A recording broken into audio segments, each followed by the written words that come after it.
Welcome to Liverpool This Week. This is Monday, August 30th through Sunday, September 5th, 2021, edition. It has been a busy week in football, with Tuesday, August 31st, being transfer deadline, followed by an international break.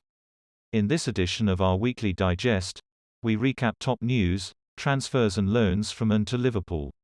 We also look at top stories pertaining contracts and international duties.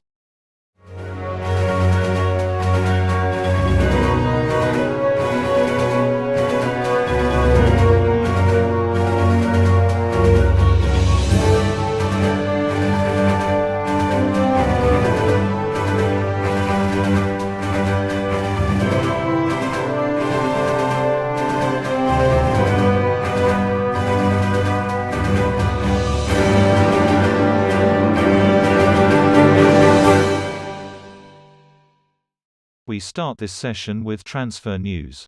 Before deadline, there were rumours of several players linked to Liverpool and several others expected to depart Anfield.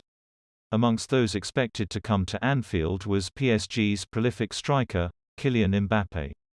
By deadline, Real Madrid had offered £171 million for Mbappé but was turned down by PSG. With Mbappé refusing to renew his contract at PSG, it means he will be a free agent by the end of the season. Could Real Madrid's failure to sign him this summer be a boost for Liverpool to bring Mbappé to Anfield next summer? Only time shall tell. On the other hand, a host of players were expected to depart Anfield. Amongst those were Divock Origi, Loris Karius and Neco Williams. At deadline, the following deals were reached. Ibrahima Konate remained the only incoming, signed early in the beginning of the transfer window. Meanwhile, there were a host of outgoings from Liverpool. On a permanent basis were Gini Wijnaldum to PSG for free, Harry Wilson to Fulham for £12 million, Marco Grujic to Porto for £10.5 million, Xherdan Shaqiri to Lyon for £9.5 million, Taiwo Awoniyi to Union Berlin for £6.5 million, Kamil Grabara to Copenhagen for £3 million, Liam Miller to Basel for £1.3 million, generating a total of £42.8 million, while the following departed Anfield on loan: Leighton Clarkson to Blackburn, Rhys Williams to Swansea, Ben Davies to Sheffield United, Ben Woodburn to Hearts, Sepp van den Berg to Preston, Paul Glatzel to Tranmere, Shea Joe to Millwall, Jake Kane to Newport County, Adam Lewis to Livingston, Luis Longstaff to Queen's Park, Jakub Ijrinski to Carnarvon Town, and Anderson Arroyo to Mirandas.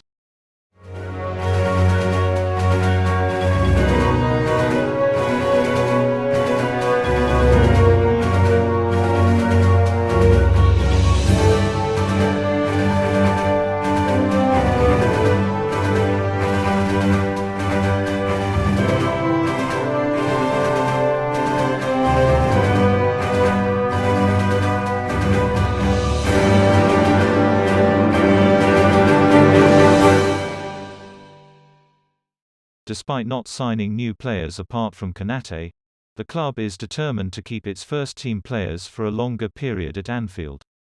In this week, Liverpool has been in talks with Mohamed Salah and his representative to extend his contract, which elapses in 2 years.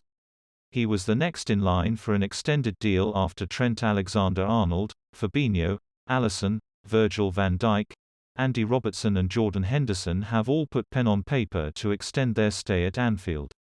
Nevertheless, it has been claimed that Salah is asking for a £500,000 weekly pay. He is already Liverpool's highest earner at over £200,000 a week, and is likely to be given a major pay rise if he commits his long-term future to the club. If agreed, it would be the biggest ever financial package for a player in Liverpool's proud history. Would Salah commit to extend his stay at Anfield even if his demands are not met? It's a developing story, and we shall bring to you all the updates as the story unfolds.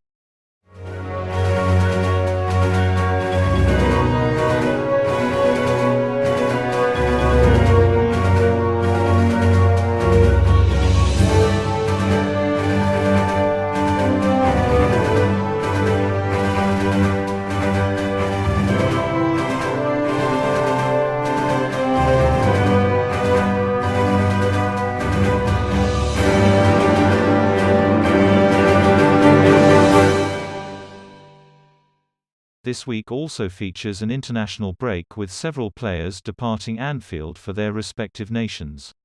On the spotlight though were Egypt's Mohamed Salah and the Brazilian triple, Alisson, Fabinho and Firmino, who were refused departure from the club for international duties.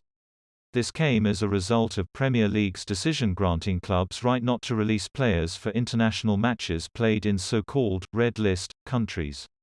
This was because players who traveled to red list countries would have to follow coronavirus quarantine regulations upon their return, ruling them out of several of their club's matches. If Liverpool had released the quadruple, it would mean they would miss 3 Liverpool matches against Leeds United, AC Milan and Crystal Palace at the very least, due to quarantine rules. Nevertheless, Salah would later join his national team to play a match in Gabon, a Central African nation out of UK's red list, after missing the encounter between Egypt and Angola that took place in Egypt, considered a red list nation by the UK government. Nations across the globe are calling on FIFA, the world football governing body, to impose sanctions to clubs that refused to release players for international duties. We shall bring more on this in our subsequent editions.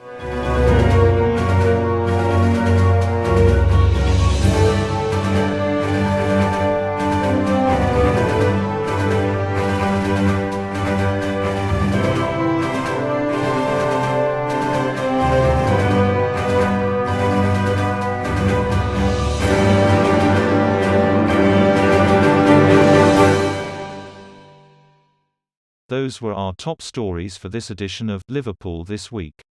Thank you for watching, and watch out for next week's edition. To stay current with our weekly updates, subscribe to this channel by simply clicking the subscribe button.